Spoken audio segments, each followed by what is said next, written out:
दिल्ली एक लंबे पोल्यूशन के फेज से गुजरी है। जब हम पोल्यूशन की बात करते हैं तो अक्सर एयर पोल्यूशन की बात कर देते हैं और दिवाली से बहुत पहले से है हम पराली की बात करते करते आज हम फरवरी में पहुंच गए और हमारा एयर क्वालिटी इंडेक्स इम्प्रूव नहीं हुआ।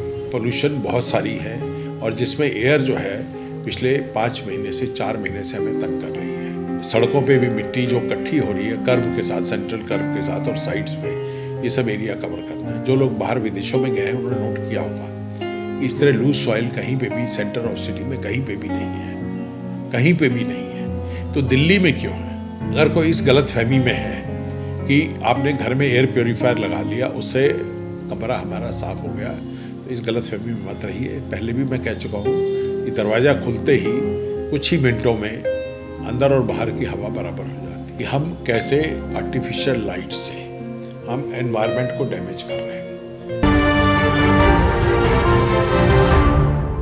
नमस्कार साथियों, दोस्तों, दिल्ली वासियों, नॉर्थ दिल्ली वासियों, नॉर्थ इंडिया वासियों, साउथ वेस्ट दिल्ली के रहने वालों।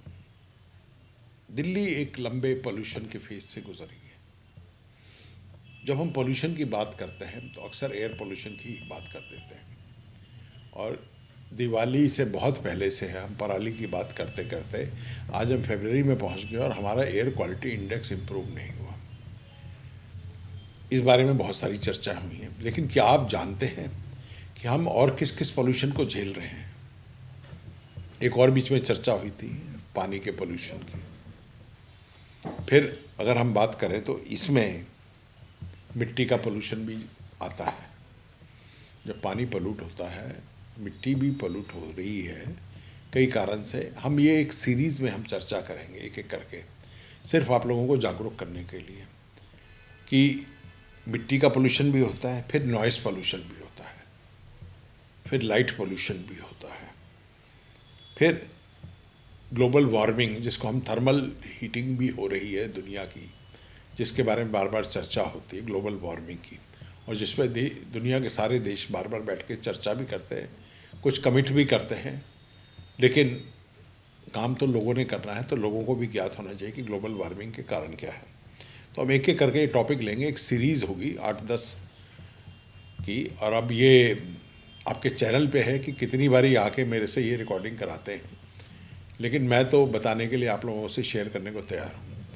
देखिए, एनवायरनमेंट एक ऐसा विषय है जिस पर मैं काफ़ी रुचि रखता हूँ और इसलिए मैं अभी मणिपुर में भी एक जा रहा हूँ मैं 3 दिन की गोष्ठी के लिए कि कैसे एनवायरनमेंट जो हम लोग डैमेज कर रहे हैं। तो मैंने बात की थर्मल हीटिंग की भी, ग्लोबल वार्मिंग की भी। फिर इसके बाद आता है रेडियो एक्टिव पोल्यूशन। ये भी एक हिस्सा है हमारी ज़िंदगी का।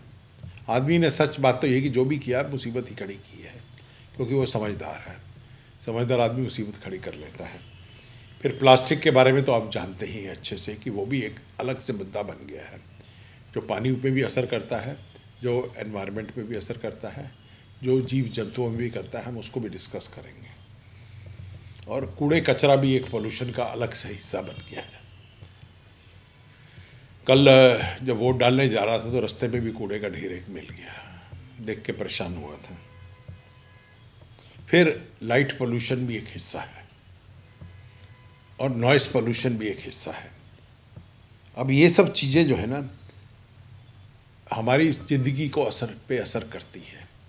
एग्रीकल्चर में भी जो पोल्यूशन हो रहा है वो भी एक अलग से डिस्कस करने का सब्जेक्ट है कि नजफगढ़ से आई हुई सब्जियाँ कितने लोग जो वहाँ पे पैदा करते हैं अपने घर में खाते हैं या नहीं खाते। क्या वहाँ पे नजफगढ़ ड्रेन, जिसको साहिबी रिवर कहते हैं, वो पानी यूज़ होता है या क्या होता है? मैंने पूछा था वहाँ के एक उससे, तो मैंने कहा बेटे ये जो सब्जियाँ तुम पैदा कर रहे हो क्या खुद भी खाते हो? कहता नहीं। तो ये एक हिस्सा है। तो noise pollution, air pollution, water pollution, light pollution. Light pollution शायद बीच में रह गया, हम उसकी भी चर्चा करेंगे कि हम कैसे आर्टिफिशियल लाइट से हम एनवायरनमेंट को डैमेज कर रहे हैं। तो मैं बखूबी समझता हूँ कि आप में से कईयों ने इन विषयों के बारे में सोचा भी नहीं होगा, कुछ लोग जानते होंगे, बहुत अच्छी बात है। तो हम एक एक करके लेंगे इन सबको और एक सीरीज़ के तौर पर हम इस विषय को लेंगे।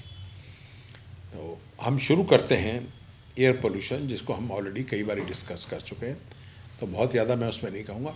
लेकिन क्या वजह है कि पराली की बात ख़त्म हो गई, दिवाली की बात ख़त्म हो गई, पटाखों की बात ख़त्म हो गई, लेकिन दिल्ली का AQI जो है जब देखो 300-400 के बीच में चला जाता है और कई गाड़ियाँ बंद हो जाती हैं, लोग डर से जाते हैं, बीमारी भी फैल रही है बार बार, लोगों की सांसें भी फूल रही हैं, बच्चों में भी बार बार इन्फेक्शन हो रहा है।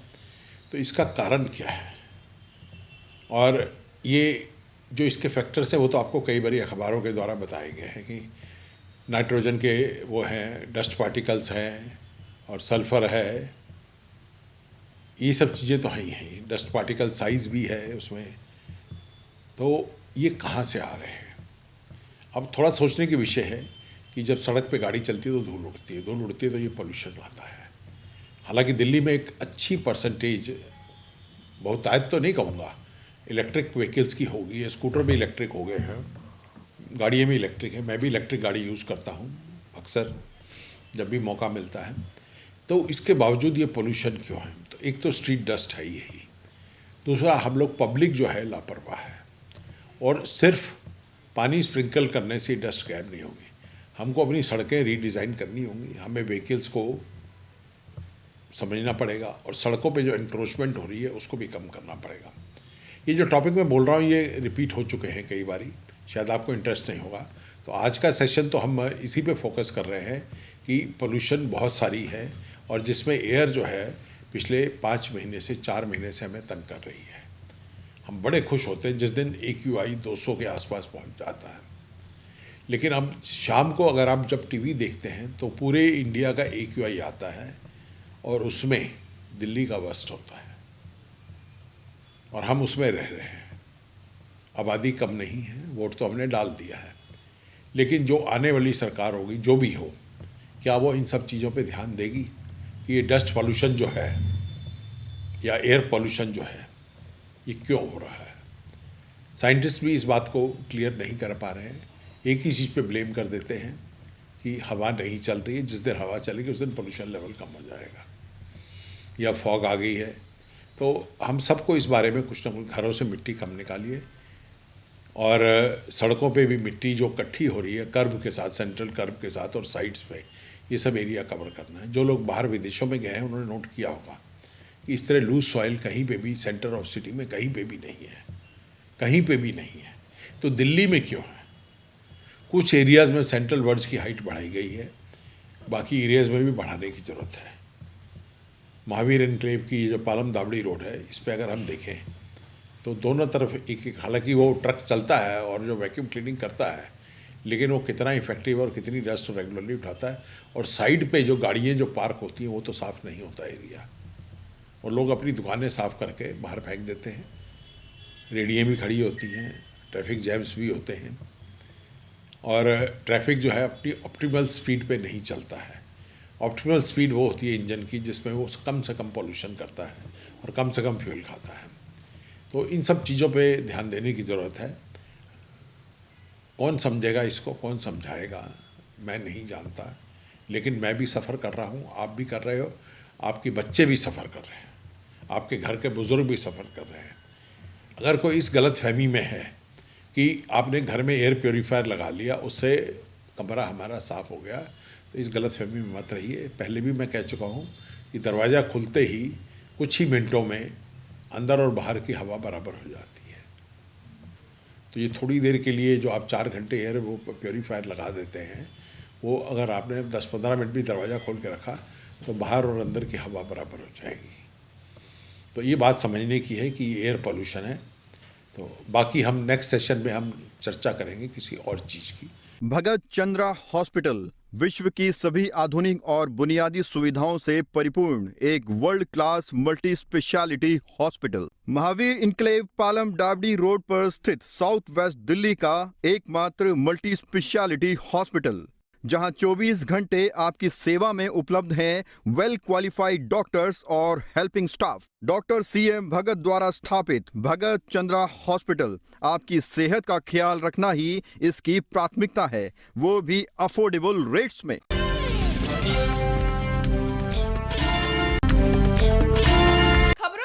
खबरदार रहने के लिए चैनल को सब्सक्राइब करें और प्रेस करें बेल आइकन।